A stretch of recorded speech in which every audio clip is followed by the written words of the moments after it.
Hello everyone, welcome to GK Today. All the videos of GK Today are absolutely free and available on GK Today's YouTube channel. And if you are looking for interactive quizzes in text and also their solutions, please download GK Today's Academy Android app. We have several free and paid courses in that app. Now this particular series is of 60 videos and in each video we are going to discuss select 15 questions and we shall also do 500 test questions after end of this series. Now let's start with the questions on Indian polity. So the first question is, which among the following is correct regarding directive principles? Your options are as given below and the correct answer is option A, that is positive injunctions. See, while fundamental rights are in effect negative injunctions to state in certain matters, directive principles are positive injunctions, or we can say instructions to the state to work for attainment of objective of a welfare state. The next question is, the doctrine of harmonious construction was propounded by Supreme Court in which of the following cases? Your options are as given below and the correct answer is option A, that is Kerala Education Bill 1957 case. See, in Kerala Education Bill of 1957, the Supreme Court said that in case of a conflict between fundamental rights and directive principles, the principle of harmonious construction should be applied.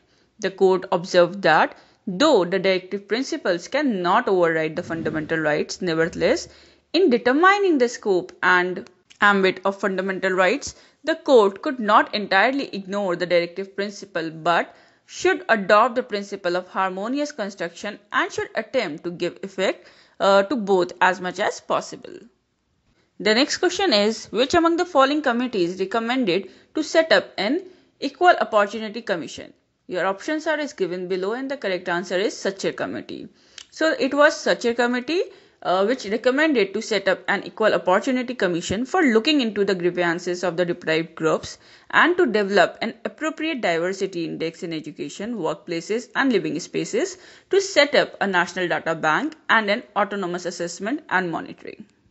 The next question is, which of the following articles under Part 4th contain the directive principles of a state policy that include scope of Gandhian principle? So following options are given below and the correct answer is option B, which contains Article 40, 47 and 48. See, the most of the DPSP's directive principles reflect the ideology of socialism and welfare state, and some of them are directly inculcating the Gandhian principles, for example. The articles are as follows: Article 40, Article 43, Article 46, Article 47 and Article 48. But according to the options, if we have to choose, so we will be going to choose option B, that contains Article 40, 47 and 48. So now let's also discuss about these articles. So Article 40 states for organization of village panchayats, Article 43 for promotion of cottage industries, Article 46 for promotion and protection of interest of educational and economic interest of scheduled caste and scheduled tribes and other weaker sections of the society, and also to protect them from social injustice and exploitation, because these sections of societies are more vulnerable. Further, Article 47 that states for prohibition of consumption of intoxicating drinks and drugs which are injurious to health, and Article 48 that states for prohibition of slaughter of cows and calves. Now the next question is, which article of the Indian Constitution says that directive principles are not enforceable by any court? Your options are as given below and the correct answer is option B, that is Article 37.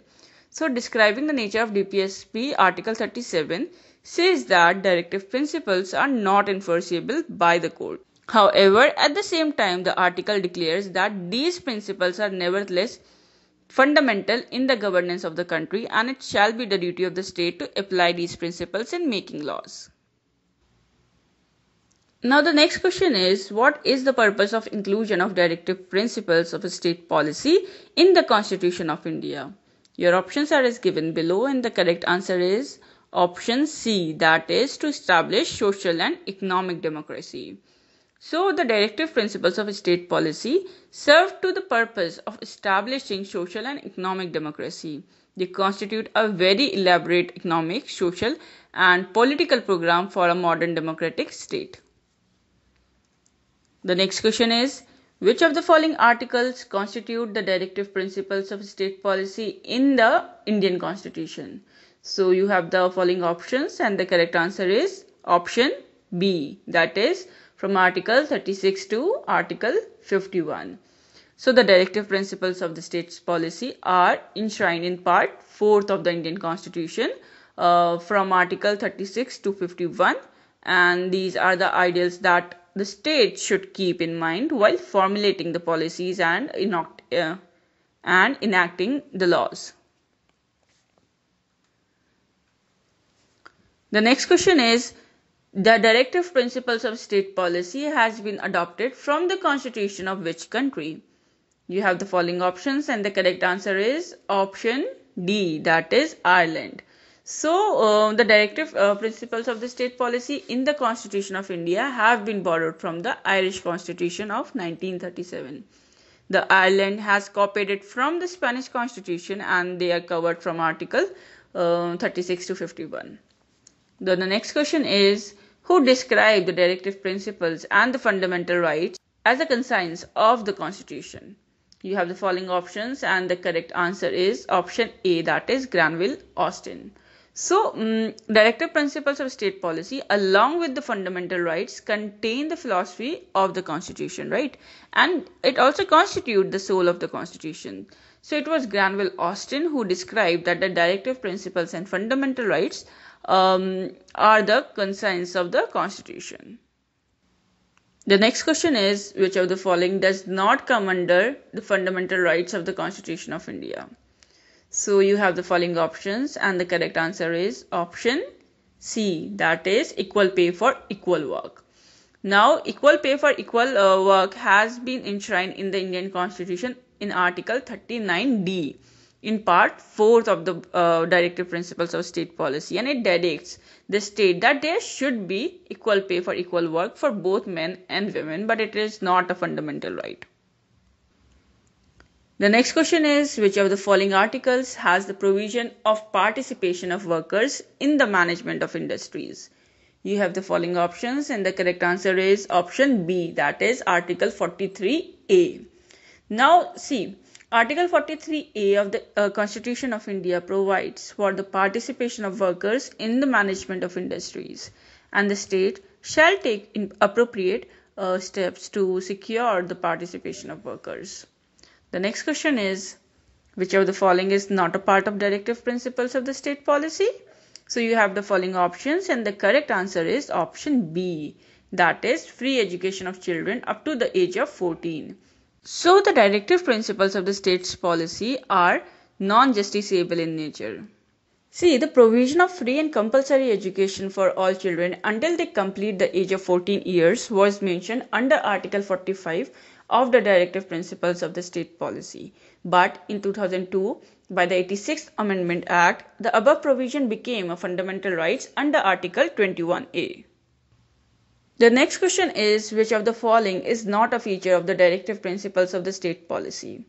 You have the following options and the correct answer is option A, that is they are justiciable in nature. See, the directive principles of the state policy are non-justiciable in nature, that is they are not legally enforceable by the courts for their violation. Therefore, the government, central, state or the local cannot be compelled to implement them. However, fundamental rights are justiciable in nature. The next question is, which of them does not form a part of the directives outside Part 4th of the Constitution of India? So you have the following options and the correct answer is option D, that is promotion of cottage industries, because it does not form a part of the directive outside Part 4th. It is the part. It is under the Part 4th of the Indian Constitution, that is under DPSP. See, talking about the rest of the options. So the claims of SCs and STs to services is under Article 335 in Part 16th of the Constitution. Then instruction in mother tongue is under Article 350A in Part 17th. And then talking about the development of the Hindi language, so that is under 351 in Part 17th of the Constitution. So the next question in today's video is that which of the following article promotes the formation of village panchayats? You have the following options and the correct answer is option B, that is Article 40. So Article 40 of the Directive Principles of the State Policy directs the government to organize village panchayats and endow them with necessary powers and authority to enable them to function as units of self-government. Thank you so much. So this was all for today's video, and we hope that you like our new initiative. So please do provide your feedback in our comment section. And stay tuned for the more upcoming videos. Thank you.